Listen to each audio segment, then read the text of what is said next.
নমস্কার। বাংলা কবিতা পাঠের audio video নিয়ে আমি আবারও এলাম তৃতীয়বারের জন্য। অসীম ভূঁইয়া। আজ তিনজন কবির কবিতা পাঠ করব। তাঁরা হলেন 90-এর দশকের কবি কৌশিক বর্মন, 00 দশকের কবি শুভঙ্কর দাস এবং প্রথম দশকের কবি বেবি সাউ। প্রথম যার কবিতা পাঠ করব তিনি কবি শুভঙ্কর দাস। শুভঙ্কর দাস 00 দশকের অন্যতম জনপ্রিয় কবি। মাত্র 15 বছর বয়সে তার প্রথম কাব্যগ্রন্থ প্রকাশিত হয়েছিল। এছাড়াও অসংখ্য কাব্যগ্রন্থ তার রয়েছে। তার প্রথম কবিতা পদচিহ্ন। গর্ভ থেকে হাঁটছি, জলে, শূন্যে, মাটিতে, পদযুগলে কোথাও আঁকা নেই শঙ্খচক্র, গদাপদ্ম। অথচ মাতৃগর্ভের অলৌকিক বিশ্বাস একদিন 2 হাত 4 হাত হবে। মাথায় জলজল করবে ময়ূর পালকযুক্ত স্বর্ণমুকুট, আর আঙুলে বনবন করে ঘুরবে সুদর্শন চক্র। সেই শক্তির সন্ধানে খড়ের ভেতর, কাঠের কাঠামোর ভেতর, ধর্মগ্রন্থের পাতার ভেতর, সহস্র প্রার্থনা পুণ্যের ভেতর নিজেকে দিনের পর দিন শূন্য করেছি, নিঃস্ব করেছি, ক্ষত বিক্ষত করেছি, সকলের থেকে আলাদা করেছি। শেষে একদিন সহসা অন্তর্গত ইচ্ছা আয়না হলে দেখতে পাই জেরুজালেম থেকে যে পদচিহ্ন আসছে তা রক্তে আঁকা, নবদ্বীপ থেকে যে পদচিহ্ন আসছে তা ধুলোয় ঢাকা, আর যে পদচিহ্ন বীরসিংহ থেকে আসছে তা আসলে জয় করা সীমাহীন দারিদ্র রেখা। এইভাবে ধুলোর ভেতর, রক্তের ভেতর, কাঁটার ভেতর পথ হাঁটতে হাঁটতে সামান্য পায়ের ছাপ একদিন অসামান্য পদচিহ্ন হয়ে ওঠে। অসাধারণ কবিতা। মানুষের জীবনের দুটি ভিন্ন দিক তিনি তুলে ধরেছেন। প্রথম স্তবকে তিনি বলেছেন বাবা মায়ের চাহিদা, ইচ্ছা, আকাঙ্ক্ষার কথা। তাদের বিশ্বাস ছেলে বা মেয়ে একদিন বড় হবে, প্রতিষ্ঠিত হবে, যাকে প্রথাগতভাবে আত্মপ্রতিষ্ঠা বলা হয়। অনেক সম্পদ অর্জন করবে, অনেক টাকা অর্জন করবে, অনেক নাম, যশ, খ্যাতি, প্রতিপত্তি ছড়িয়ে পড়বে। কবিও সেই লক্ষ্যে এগিয়ে যাচ্ছিলেন। একটা নির্দিষ্ট সময় পর তাঁরও আত্ম উপলব্ধি হলো। তিনি বুঝতে পারলেন আত্মপ্রতিষ্ঠার মধ্যে, সম্পদ সংগ্রহের মধ্যে মানুষের জীবনে সুখ নেই। তিনি মনীষীদের জীবনের আলেখ্য তুলে ধরলেন। নবদ্বীপ থেকে যে পদচিহ্ন আসছে, নিমাই সন্ন্যাসীর কথা বলেছেন। বীরসিংহ থেকে যে পদচিহ্ন আসছে, ঈশ্বরচন্দ্র বিদ্যাসাগরের কথা বলছেন। তার জয় আসলে সীমাহীন দারিদ্র রেখা। নিমাই সন্ন্যাসী তার প্রথম জীবনে জ্ঞান মার্গে তিনি যাত্রা করতেন। অহংকারী ছিলেন, জ্ঞানের শ্রেষ্ঠত্বে তিনি বিশ্বাস করতেন। তার মতো তর্কবিদ্যায় পারদর্শী খুব কমই ছিলেন। অল্প বয়সে সংস্কৃতের টোল খুলেছিলেন। কিন্তু তিনি পিতৃবিয়োগের পর, গয়াধামে পিণ্ডদানের পর তার নতুন করে আত্ম উপলব্ধি হলো। তিনি বুঝতে পারলেন জ্ঞান মার্গে মানুষের সুখ নেই, মানুষের সুখ ভক্তি মার্গে। তিনি ভক্তি মার্গে ফিরে এলেন। এখানেই মানুষের তৃপ্তি, এখানেই মানুষের মুক্তি, এটাই হচ্ছে মানুষের মোক্ষ লাভের উপায়। তিনি তার ভক্তদের মধ্যে তা ছড়িয়ে দিলেন। তিনি বুঝতে পারলেন আত্মপ্রতিষ্ঠা নয়, সমগ্র মানব সমাজ, সমগ্র মানব সত্তার প্রতিষ্ঠাই একজন মানুষের প্রকৃত ধর্ম। যে বিদ্যাসাগর তিনি জীবনের সমস্ত কিছু নিংড়ে দিয়েছিলেন দরিদ্র মানুষের জন্য, সমাজের সংস্কারের জন্য, নারী শিক্ষার জন্য, নারীদের উন্নতির জন্য, তিনি তার ব্যক্তি প্রতিষ্ঠা চাননি। তিনি চেয়েছিলেন সার্বিক প্রতিষ্ঠা। কবি সেই মার্গেই যাত্রা করলেন। তিনিও নিজেকে বিলিয়ে দিতে চাইলেন সহস্র মানুষের মাঝে, সহস্র পাঠকের মাঝে। তাই তারপরে তিনি বলেছেন, এইভাবে ধুলোর ভেতর, রক্তের ভেতর, কাঁটার ভেতর পথ হাঁটতে হাঁটতে সামান্য পায়ের ছাপ একদিন অসামান্য পদচিহ্ন হয়ে ওঠে। অদ্ভুত কথা তিনি বলেছেন। আত্মপ্রতিষ্ঠা করলে যে জয় পাওয়া যায়, যে যশ পাওয়া যায়, যে খ্যাতি পাওয়া যায়, সে খ্যাতি নয়, সে জয় নয়। জয় তো সেখানে যে মানুষের হৃদয়কে জয় করতে পারে। সমগ্র মানব কল্যাণের মধ্য দিয়েই সেই জয় চিনে নিতে হয়। তখন সামান্য পায়ের ছাপ একদিন অসামান্য হয়ে উঠবে।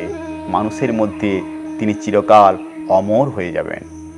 জীবনানন্দ দাস তো বলেছেন, মানুষের মৃত্যু হলেও তবু মানব থেকে যায়। এইভাবেই তিনি মানব থেকে যেতে চেয়েছেন অসংখ্য মানুষের মাঝে। অসাধারণ শুভঙ্কর দা, অসাধারণ কাব্যের আলেখ্য আপনি রচনা করলেন। আপনার পরের কবিতা, বিষাদ বৃক্ষ। কোথাও বিষাদ রেখো না, হৃদয় মাটিতে রোপণ করো না বিষাদ বৃক্ষের বীজ। মাটিতে পড়া মাত্রই আকাশ ছেয়ে ফেলবে। পাতাহীন, ফুলহীন, শাখা কঙ্কাল, ছায়াহীন মায়াজাল। ঘুরবে, ঘুরতেই থাকবে, পথ পাবে না। পুড়বে, পুড়তেই থাকবে, শান্তি পাবে না। দেখতে গিয়ে ভেঙে ফেলবে নিজের মুখের আয়না। কোথাও বিষাদ রেখো না। নিজের চোখের জলে নিজেই স্নান সেরে পরে নিতে হবে পথের পোশাক। বেদন বলাকা কৃষ্ণ মেঘের বুকে উড়তে উড়তে ছবি হয়ে যাক। সেই দিকে তাকিয়ে নিজের নরম ডানা কেটে ফেলো না। কোথাও বিষাদ রেখো না। ধরবে, শূন্য হাতখানি ধরবে, পড়বে ধুলি বসন শ্রান্ত শরীরে পড়বে। মরবে না নিজের অভিশাপে একা। এবার দাঁড়াবে নিজের মতো, কেউ হয়তো জানে না। কোথাও বিষাদ রেখো না। নিজের একতারা পথে মুছে ফেলো দুঃখের দাগ। অনুরাগ অপেক্ষায় আছে। হৃদয় হারাক এক সুর থেকে অন্য সুরে। গান গাইতে ভুলে যেও না। এই দূরত্ব দহনে, এই বিরহ বারান্দায়, এই মৃত্যু উৎসবে, এই এক জীবনে কিসের এত শ্মশান শোক। কোথাও বিষাদ রেখো না। বিষাদ বহনের আগে হৃদয় নির্মাণ হোক। অদ্ভুত ধরনের কবিতা রচনা করলেন কবি শুভঙ্কর দাস। বিষণ্ণতা জীবনের এক মায়া, যা সব কিছু ধ্বংস করে। সমস্ত গুণের যে স্তম্ভ, তা কঙ্কাল হয়ে যাবে, পুড়ে ছাই হয়ে যাবে। আর নরম ডানা তৈরির সম্ভাবনা। নিজেকে ভাঙা গড়ার ভেতর আত্মনির্মাণ, সেই আত্মনির্মাণের কথা কবিতার মধ্য দিয়ে তিনি প্রকাশ করলেন। তিনি বলেছেন, এই মৃত্যু উৎসবে, এই এক জীবনে কিসের এত শ্মশান শোক। তার কাছে জীবনটা খুব ছোট্ট। এই ছোট্ট জীবনে নানা ঘাত প্রতিঘাত, কত কিছু ঘটনা ঘটে যাবে। কিন্তু বিষণ্ণ হতে গেলে, বিষাদ বহন করতে গেলে, বিষাদের জন্য নিজেকে পরিপূর্ণ করতে হয়, বিষাদেরও যোগ্য করে তুলতে হয়। আগে তো হৃদয় নির্মাণ হোক, আগে তো হৃদয়কে বিষাদের জন্য, বিষাদ গ্রহণের জন্য পরিপূর্ণ করে তুলি, তারপর তো বিষাদ গ্রহণ করব। বিষণ্ণতা তার কাছে এমন একটি আইডিয়া, যে আইডিয়ার ভেতর প্রবেশ করতে গেলে নিজেকে আগে পরিপূর্ণ করতে হয়, আত্মপ্রতিষ্ঠা করতে হয়, আত্মনির্মাণ করতে হয়, তবেই না বিষণ্ণতা গ্রহণ করা। তাই কবি বলেছেন, যখন আত্মনির্মাণ পরিপূর্ণ হবে, তখন বিষণ্ণতা আর বিষণ্ণ মনে হবে না। বিষণ্ণতাকে জয় করে সামনের দিকে এগিয়ে যাওয়া সম্ভব হবে। অসাধারণ কাব্য রচনা করেছেন। তিনি বলেছেন, নিজের চোখের জলে নিজেই স্নান সেরে পরে নিতে হবে পথের পোশাক। নিজের যন্ত্রণা, নিজের দুঃখে নিজেকে অবগাহন করতে হবে, এবং সেই অবগাহন প্রকৃতপক্ষে স্বর্গীয় অলকানন্দায় অবগাহন। এই অশ্রু তো অশ্রু নয়, এই অশ্রু অলকানন্দার পবিত্র জল। সেখানেই স্নান করে জীবনের পথে, আত্মনির্মাণের পথে নিজেকে এগিয়ে নিয়ে যেতে হবে। সেই জন্যই কবিতার নাম বিষাদ বৃক্ষ। তবেই তৈরি হবে পরিপূর্ণ বিষাদের বৃক্ষ, এবং সেই বৃক্ষ নির্মাণ তখনই হবে পরিপূর্ণ। অসাধারণ পংক্তি রচনা করেছেন আপনি। অনেক ধন্যবাদ শুভঙ্কর দা। আপনার কলম থেকে আরও অমর কাব্য বেরিয়ে আসুক। বাংলা কাব্যের পাঠকেরা আপনার জন্য অপেক্ষা করে থাকবে। ধন্যবাদ। এবার প্রথম দশকের প্রবল সম্ভাবনাময় জনপ্রিয় কবি বেবি সাউ। বেবির প্রথম কবিতা স্নেহ। বেদনা কি উপাসনা নয়? দীর্ঘ রাস্তা পেরিয়ে, মৃত জনপদ পেরিয়ে আমাদের একাকিত্ব, সেও কি কম বড় প্রার্থনা? লকলকে জীবের ভয় দেখিয়ে যারা একমাত্র বিরহই দিয়ে গেল, যারা সমস্ত স্বপ্নাদেশের মধ্যে বসিয়ে দিল কঠোর জ্যোতিচিহ্ন, তাদেরকে একদিন শিকারে নিয়ে যাব। ধূসর প্রান্তের দিকে উড়ে যাওয়া সেই সব দিকচক্রবাল, ডানাহীন উট পাখি এবং মুন্ডু কাটা কোনো ভাস্কর্য যদি সমাপতনের শব্দে হেঁটে যায় আরও গাঢ়তর কোনো হতাশার দিকে, শেষ মুহূর্ত, তুমি কি বসাবে না সাকান্নে? পিছু ডাকে। অদ্ভুত, বেদনা কি উপাসনা নয়? বেদনা, যন্ত্রণা, কষ্ট, দুঃখ, এটা গ্রহণ করাটাও একটা উপাসনা। উপাসনার মধ্য দিয়ে এটা গ্রহণ করতে হয়। বেদনা তো সমস্ত মানুষকে স্পর্শই করে না। বেদনার উপলব্ধি তো সমস্ত মানুষের কখনো হয়ই না। যাদের হয়, বেদনাই তার কাছে হয়তো ঈশ্বর। আবার বলেছেন, আমাদের একাকিত্ব সেও কি কম বড় প্রার্থনা? একাকিত্বের ভেতরে নিজেকে অন্বেষণ করতে যান কবি। নিজের প্রকৃত অস্তিত্ব খুঁজে পাওয়া যায় সে একাকিত্বের ভেতর, নিজেকে আবিষ্কার করা যায়। আর লোকে জীবের ভয় দেখিয়ে যারা শুধু বিরহ দিয়ে গেছে, স্বপ্নদেশের মধ্যে যারা জীবনের কঠোর জ্যোতিচিহ্ন এঁকে দিয়েছে, কবি তাদেরকে একদিন শিকারে নিয়ে যেতে চেয়েছেন। এখানে শিকার তিনি দুটো অর্থ গ্রহণ করেছেন। একদিকে শিকার সাধারণ পশু শিকার, অন্য কিছু প্রাণী শিকার হতেই পারে। আর ভেতরে অন্য একটি দিক দেখিয়েছেন, শিকার জীবনের ষড়রিপুকে শিকার। জীবনের খারাপ দিকগুলোকে যদি স্বীকার করতে শেখানো যায়, তাহলে প্রকৃতপক্ষে উদারতার শিক্ষা পাওয়া যায়। এবং সেই উদারতা এবং পবিত্রতার শিক্ষা দেওয়ার জন্যই কবি তাদের শিকারে নিয়ে যাওয়ার প্রশ্ন তুলেছেন। বিস্ময় প্রকাশও করেছেন তিনি, বিস্ময় সূচক চিহ্ন প্রয়োগ করে। তারপর তিনি বলেছেন, ডানাহীন উট পাখি, মুন্ডু কাটা ভাস্কর্য। যে উট পাখির ডানা নেই সে উট পাখি উড়বে কি করে? আর যে ভাস্কর্যের মুন্ডু নেই, প্রধান স্তম্ভটাই যার নেই, সে যখন সামনের দিকে এগিয়ে যাবে সেখানে তো গাঢ়তর হতাশাই থাকবে। তা সত্ত্বেও তিনি বলেছেন, এই হতাশা যন্ত্রণার মধ্য দিয়ে এগিয়ে যেতে যেতে ঐতিহ্যের বাহক সাকান্নকে যেন ভুলে না যায়। শেষ মুহূর্তে কষ্ট যন্ত্রণার যে ফসল, দরিদ্র মানুষের জীবনের বেঁচে থাকার যে অবলম্বন সাকান্ন, সেই ঐতিহ্যের বাহককে সঙ্গে করে সামনের দিকে এগিয়ে যাওয়া যায়, এগিয়ে যেতে হয়। তবেই বেদনা সেখানে উপাসনাতে পরিণত হয়। অসাধারণ বেবি, অসাধারণ কাব্য রচনা করেছো তুমি। তোমার পরের কবিতা, এটি বেবির একটি কবিতা সিরিজের প্রথম কবিতা। প্রতিটি সূর্যাস্তকে যদি তুমি ফেরা বলো, ধানের শরীরে প্রবল খিদে জমে ওঠে। মণ্ডপের অন্ধকার ভেঙে পিছলে যাওয়া মুখোশ, আয়নার চোখ, আর কিছু অপাঙ্ক্তেয় সবুজ সংকেত নিয়ে জেগে ওঠে পোষাবাক, যার প্রতিটি থাবা প্লাস্টিকের প্যাকেটে মোড়া, অথচ কোনো নখ নেই। অসাধারণ। ধানের শরীরে প্রবল খিদে জমে ওঠে। ধান এখানে প্রাণ প্রতিষ্ঠার আশ্রয়, প্রাণ প্রতিষ্ঠার সেতু, বেঁচে থাকার ভরসা। তারপর বলেছে, মণ্ডপের অন্ধকার ভেঙে পিছলে যাওয়া মুখোশ, আয়নার চোখ। মুখোশ দিয়ে মুখকে ঢেকে রাখা যায়, কিন্তু তাকে চিরকালের জন্য মুছে ফেলা যায় না। তাই যে মুখকে মুখোশের অন্তরালে ঢেকে রাখা হয়েছে, আয়নার পাশে দাঁড়ালে মুখোশের ভেতরে থাকা মুখটাকে কিন্তু খুঁজে পাওয়া যায়। প্রকৃত সত্তাকে অন্বেষণ করা যায়, প্রকৃত সত্তাকে অনুভব করা যায়।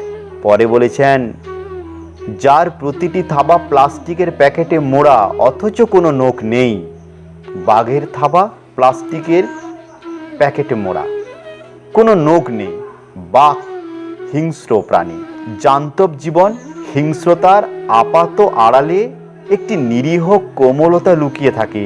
সেই কোমলতাকে সমাজের মধ্যে থেকে আমাদের খুঁজে বের করে নিতে হয়। এই কোমলতা দিয়ে সমস্ত হিংস্রতাকে জয় করা যায়। তখন মানুষের জীবনের যে সবুজ সংকেত, প্রাণবন্ত সংকেত, মানব জীবনের যে সুন্দর স্বচ্ছ ভাবনা, সেই ভাবনার প্রতিষ্ঠা সম্ভব হয়ে ওঠে। অসাধারণ বেবি, তোমাকে অসংখ্য ধন্যবাদ। বাংলা কাব্যের পাঠকেরা তোমার জন্য অপেক্ষা করে থাকবে আরও আরও কবিতার জন্য। ধন্যবাদ। এবার 90-এর দশকের অন্যতম কবি কৌশিক বর্মন। কৌশিক বর্মনের প্রথম কবিতা অকাল বসন্ত। এলেই যখন থমকে গিয়ে দাঁড়িয়ে কেন দূরে, তোমাকে ডাকছে দু চোখ আর দীর্ঘ নিঃশ্বাস। পর্ণমোচী রূপের দেশে চাঁদের কোলে ছায়া, মেঘের চোখে বৃষ্টি এবং মাটির বুকে খরা। নিভিয়ে দিল হাজার বাতি, কোন সে আহাম্মক? বিদ্যুতের শিখাওয়াজ সানানো ইস্পাত, অন্ধকারে বাতাস চেনে ফুলের সৌরভ। মরুর বুকে ফুল ফোটাতে কেন এলে আজ? এলেই যখন এতটা পথ লক্ষ মাইল হেঁটে, একটুখানি জিরিয়ে নাও ক্লান্তি মুছে দিতে। ফুটবে যখন হাজার তারা, লক্ষ তারা ফুল, তালার মুখে চাবি রেখে মোচড় দেব আর। সাঁতরে যাব অথই গাঙে, জোয়ার ভেঙে ভেঙে। ফুরিয়ে আসবে অন্ধকার, চিত সাঁতারে রাত। মুখের ভেতর ডাঁসা ফল ও ফলের মুখে দাঁত।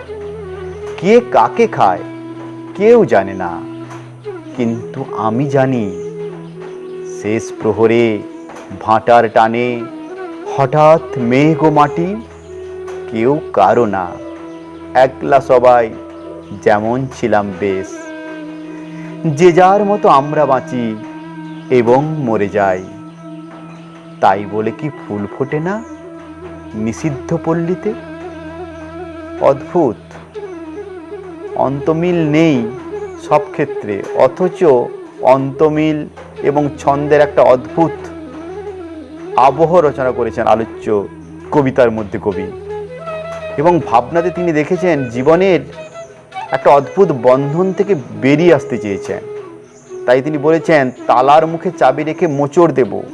তালাতে চাবি দিয়ে তিনি জীবনের সংসারের সমস্ত কিছু বন্ধনকে স্তব্ধ করে দিয়ে জীবনের পথে তিনি বেরিয়ে যেতে চান।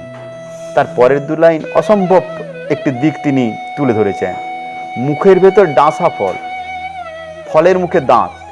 কে কাকে খায় কেউ জানে না, কিন্তু আমি জানি।